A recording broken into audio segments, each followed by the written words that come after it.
freak out is because it is September and the Eagles were down probably their best two receivers, not probably, absolutely, best two receivers.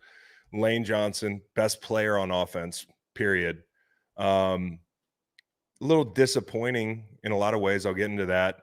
This is a live broadcast, okay? So tomorrow will be way different. I'm going to dig in and give you my reaction to the all 22, but like bouncing around, starting with the Eagles is disappointing because you go on the road and you're going to have to play perfect. You're going to have to run the ball. You're going to have to keep this game in phase.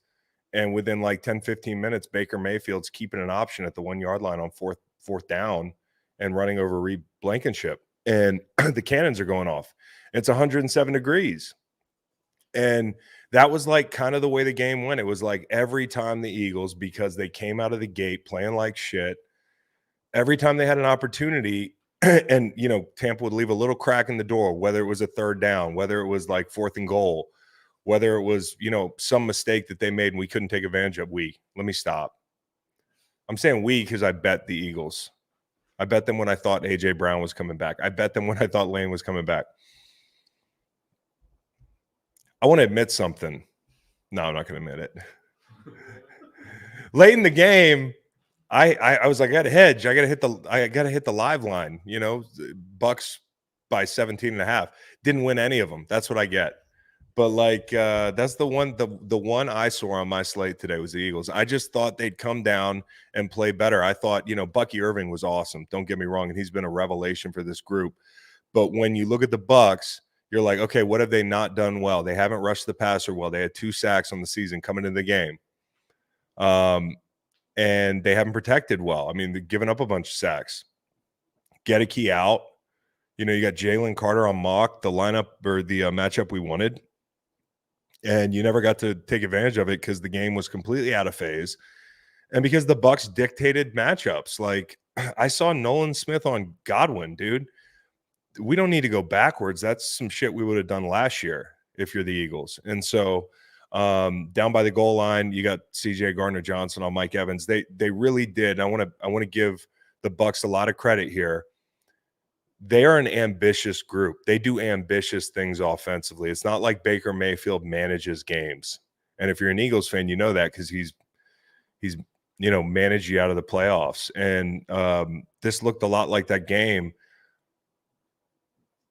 But I do think things can change for the Eagles. They'll get those guys back. You have to live with the reality that your defense is not that good. It's okay. There are going to be matchups that you win every once in a while.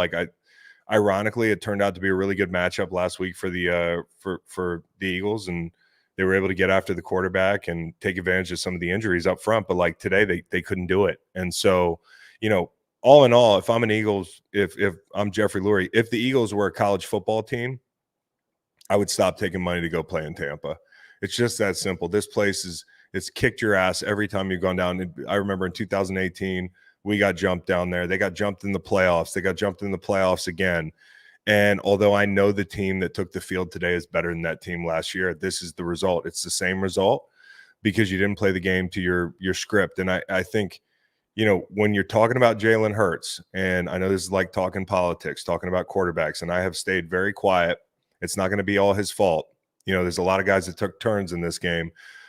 Defense did not come to play in a situation where they should have came to play. But early in this game, you have to hit your opportunities. No one says it's fair to come into Tampa down your best guys. And, no one says it's fair that the defense is like Swiss cheese. But you got to hit the throw to Saquon. Like the extended play early in that game, maybe it was the first drive.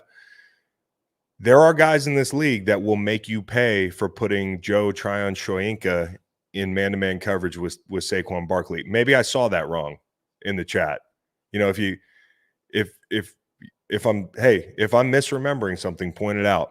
But early in that game, I thought that play in particular and the crosser to Goddard, early downs, first downs, I believe, like they don't seem like big plays in the game, but they're huge plays because to go on the road and win, you have to hit your early opportunities. You cannot end up in that situation. You had to stay in phase in this game. You had to be able to run the football. And when, Saquon gets out in the open field, you're like, of course. But when nobody outside that you've really heard of outside of like Dotson is catching the ball, and they haven't really found that connection yet. Vita Vea and those guys inside are going to do what they came to do, and that's like, we are going to stack this box and make you beat us. And it's just not the script you can follow for the Eagles. It's that simple, So we can make it a big thing. Let's make it about the Bucs too. I think the quarterback has to play better. It's the second time I've said that this year, and I've been very patient. As an analyst, I have not thrown the guy under the bus. I think that year he had in 2022, although it's looking further and further in the rear view, is the reason you give this guy the benefit of the doubt for a long time. But like games like this, I got to get the guy a Casio endorsement, get a watch, get a clock. As the down goes on, I've talked about this a lot.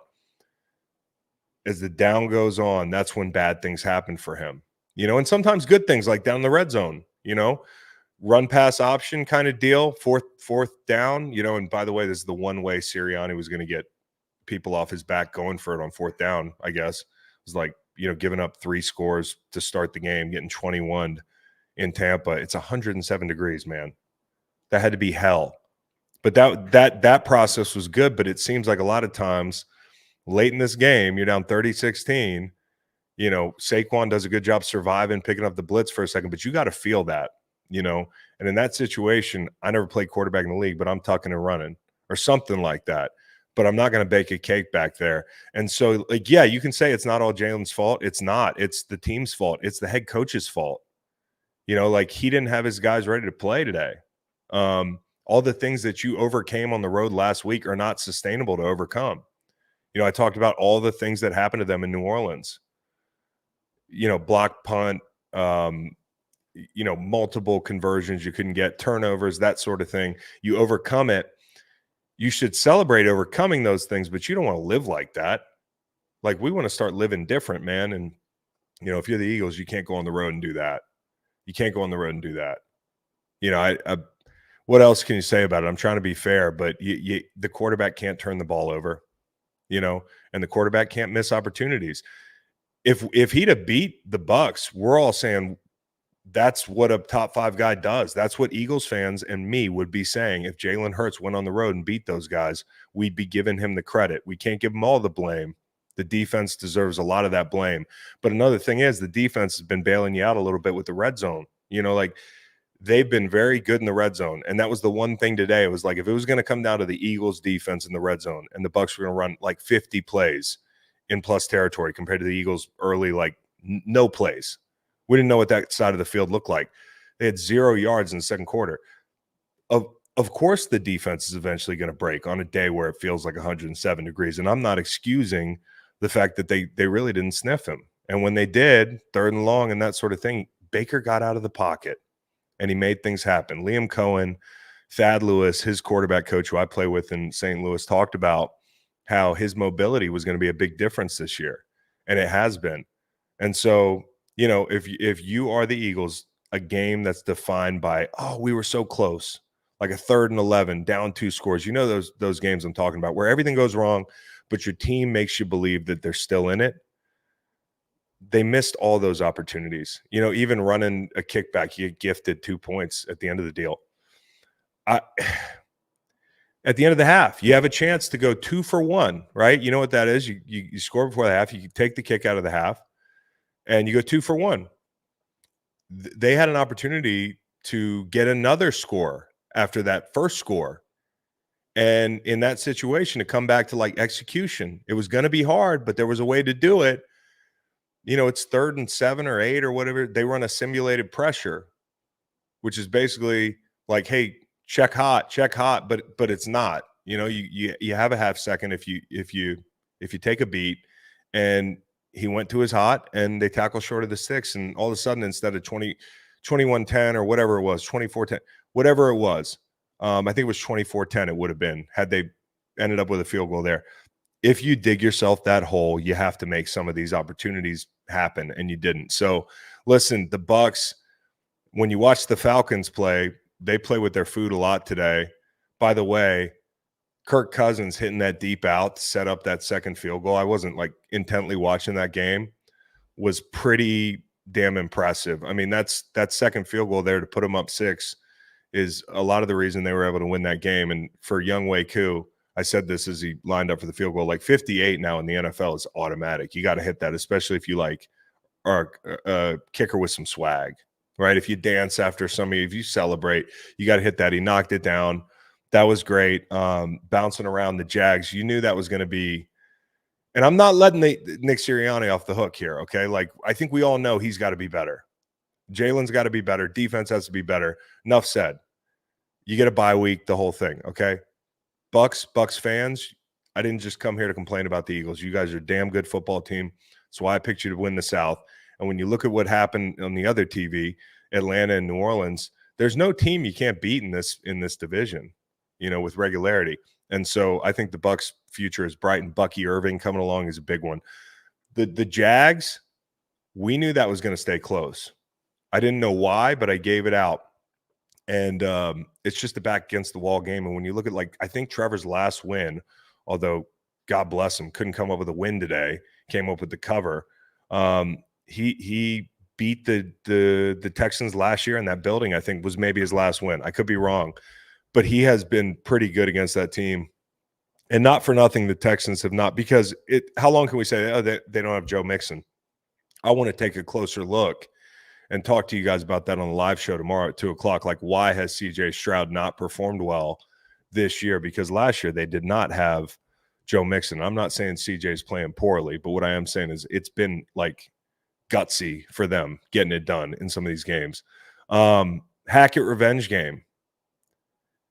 I mean, that was that Zach Wilson. But I mean, I was told, and this is why I bet that under big, because if you play the Jets and you can take away Garrett Wilson, which is what Pat Surtain can do, and he did last year, you knew it was going to be hard for them to move the ball. And so a guy like Breece Hall, who I think is a pretty damn good player, but people want to put him in an echelon of backs that, quite frankly, I don't think we're there yet. That's got to be a game where he takes over. And I think Denver in the second half got the ball rolling offensively, running the football, and, leaving it up to a Greg Zuerlein field goal. That thing was a knuckleball. The weather was shitty. I wonder how much of you is you want that third down play back or the fourth down back where you're like, we don't trust this guy to go out and kick this ball. If it was a Hackett revenge game and Rodgers was breathing fire and they could do something about being mad about what Sean Payton did, then in that situation, you're not kicking the ball from 60 yards or whatever it was. I think they had the ball at the 36, and they had some play. I don't think they gained another single yard after first down there. They didn't get Zuerlein any closer. I'm watching on this TV over here, so if I'm missing a detail, but the Broncos are tough because they can man up, and Riley Moss and Pat Surtain. I always say this: if you have an opportunity to draft a corner, if you knew one guy was going to be a Hall of Famer or defensive end, because those are the positions everybody's after.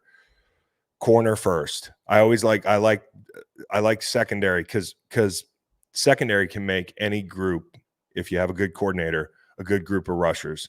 Like to see that happen in Philly, but those guys just have not been getting home. So we've got a lot to talk about tomorrow at 2:00. I'm going to check the chat to see if there's anything you guys are curious about before I roll out. But a lot of Eagles fans were asking to be talked off the ledge. I can't talk you off the ledge. All right, you want me to talk you off the ledge? I'll be the police officer that pulls up to the bridge. Guys, it's fucking September.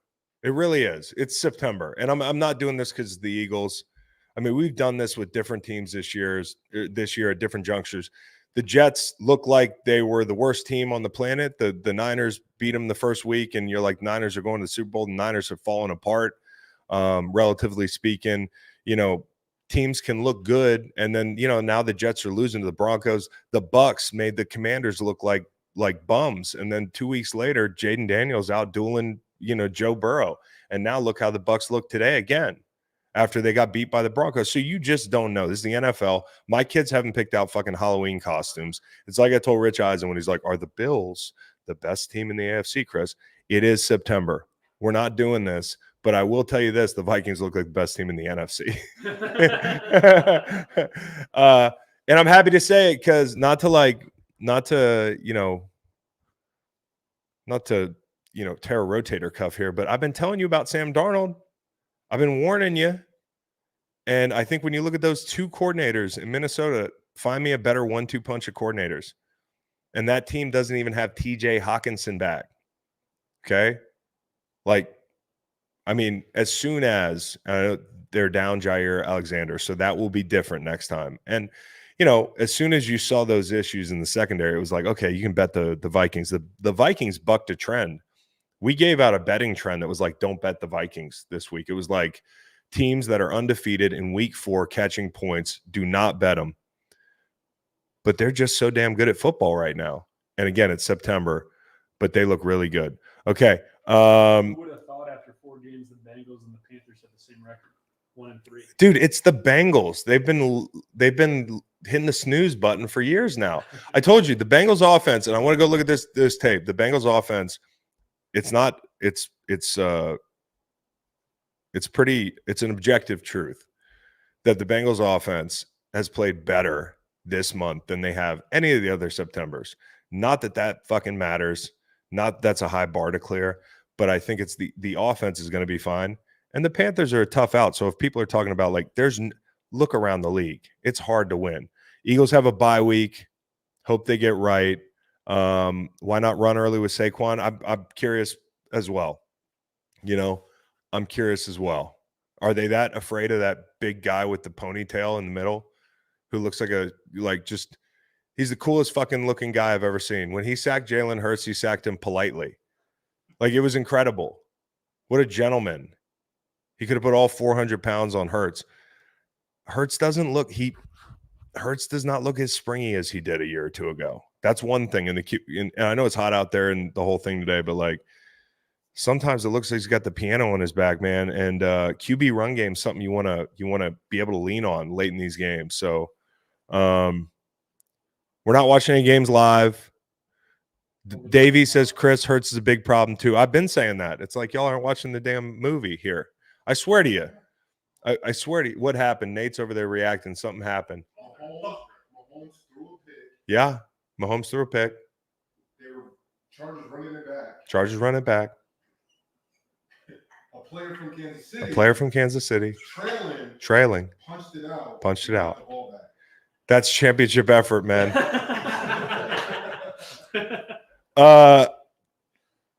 What are you going to admit, Chris? What were you going to admit? I'm not going to admit anything. I guess there's nothing to admit here. I didn't pick the Eagles to go to the Super Bowl. They don't look like a Super Bowl team right now, but it's September, and the Vikings look damn good. And if you look around the NFC, teams are wounded. So, man, the last thing I'll say, Packers, not to play armchair quarterback here, but I did say just because this guy's coming back doesn't mean Jordan Love's coming back doesn't mean that they're going to look magically better. Honestly, teams get in a groove playing a certain brand of football. And then, the guy who's a better quarterback than Malik Willis for sure, and your franchise QB, I saw something snap in his knee a month ago, and he's out there and he didn't look right. And I think in a divisional battle that you're going to look back on and say, it'd be nice to have been more competitive in that thing and not be down 3 scores. Maybe we should have just tried to make it a rock fight and continue down the road doing the Malik thing and giving Jordan one more week, because not only is he not as mobile and not feeling right, but he's also rusty. He was rusty week 1. So hopefully he got out okay. I saw a funny tweet today. Somebody was like, Jordan Love rolls up in a Brett Favre jersey and starts throwing into triple coverage. It's like, you can't make this stuff up. I knew that was the kiss of death when he rolled up in the Brett Favre jersey. I knew it was. Anyways, anything else? I'll be sick if the Cowboys they're not going to break the division curse. Okay, Eagles fans, let's be honest who the person we're afraid of right now is. Okay, it's the Commanders. I don't know what's going on that TV, if they're hanging in there. But I'm just telling you that quarterback is real. He's playing the best ball in the division. I said that quietly on my show the other day. I'll say it loudly now. He's playing the best ball in the division. If you have an issue with that take, you're hanging on to something. The Commanders are one of the horses in this race, because the 2 horses that are supposed to be, Secretariat and fucking Seabiscuit, They look like rented mules, man. So yeah, the Commanders are in this race. The Giants are not. All right. Tomorrow at 2. Hey, tomorrow at 2 p.m. we're gonna go live again. I love you all. I love you all. Fuck. I hope you have a great rest of the day. I hope everybody wins their bets. All right. 2 p.m. tomorrow. Be there. Be square. You people on TikTok too. I don't even know how the fuck that thing works. Yeah, neither does he.